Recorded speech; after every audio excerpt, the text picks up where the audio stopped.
Hello everyone, আজকে বিয়েবাড়ি স্টাইলের চানা মশলা রেসিপি দেখাবো, যেটা লুচি, রুটি, পরোটা সব কিছুর সাথে কিন্তু এই শীতকালে একদম জমে যাবে। তো তার জন্য প্রথমেই কি লাগছে বলে দিচ্ছি।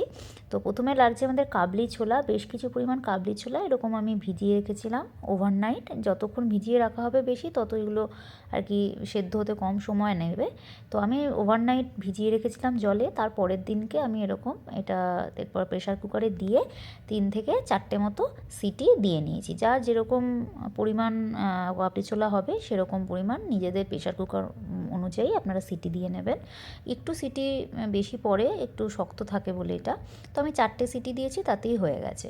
সেদ্ধ করে নিয়ে রেখে দিয়েছি। তারপর এদিকে একটা মিডিয়াম সাইজের আলু ছোটো করে কুচো করে কেটে নিয়েছিলাম, সেটা নুন হলুদ দিয়ে ভেজে তুলে রেখেছি। তারপর সেই অল্প তেলেই আমি গোটা জিরে ফোড়ন দিয়েছি আর একটা তেজপাতা ফোড়ন দিয়েছি। তারপর একটু হালকা হাতে একটু নেড়ে নেওয়ার পর একটা পেঁয়াজ কুচো আর একটা টমেটো কুচো আর দুটো চেরা কাঁচা লঙ্কা দিয়ে ভালোভাবে একটু ফ্রাই করে নেবো।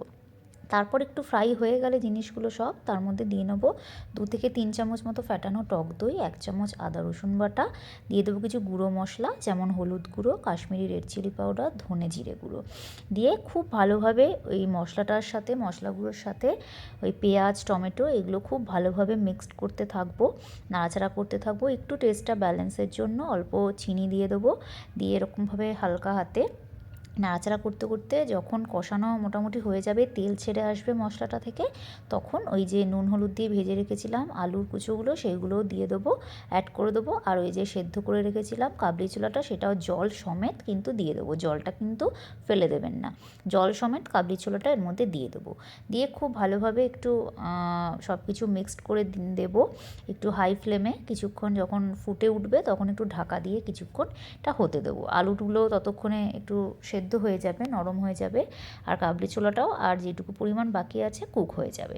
তো এই যে কিছুক্ষণ ঢাকা দিয়ে রাখার পর ঢাকা খুলে এরকম উপরে একটু তেল ভেসে উঠেছে, আর এই যে দেখতেই পাচ্ছেন আলুও আমাদের কিন্তু একদম সেদ্ধ হয়ে গেছে। যে যেরকম গ্রেভি খাবেন সেরকম ঝোলটা রাখবেন। একটু ফ্লেমটা বাড়িয়ে দিয়ে আমি জলটা শুকিয়ে নিলাম, আর লাস্টে দিয়ে দিলাম 3 চামচ মতো আমি করে রেখেছিলাম পোস্ত বাটা। সেই পোস্ত বাটাটা উপরে দিয়ে ছড়িয়ে দিলাম, এটা একটা বেশ ভালো ফ্লেভার আসে, টেস্ট হয় অনুষ্ঠান বাড়ির মতো। আর লাস্টে দিয়ে দিলাম আমাদের ঘরে হওয়া ফ্রেশ ধনেপাতা কুচি। শীতকালে ধনেপাতা তো যে কোনো কিছুতে খুব একদম মাস্ট। তো এই ধনেপাতা কুচি বেশ কিছু পরিমাণ দিয়ে দিলাম, আর দিয়ে দিলাম লাস্টে একদম 1 চামচ মতো গরম মশলা গুঁড়ো। ব্যাস, তাহলেই একটু ফুটিয়ে নিয়েই নামিয়ে নিলে রেডি আমাদের chana masala. Thanks for watching. বাড়িতে কিন্তু ট্রাই করবেন।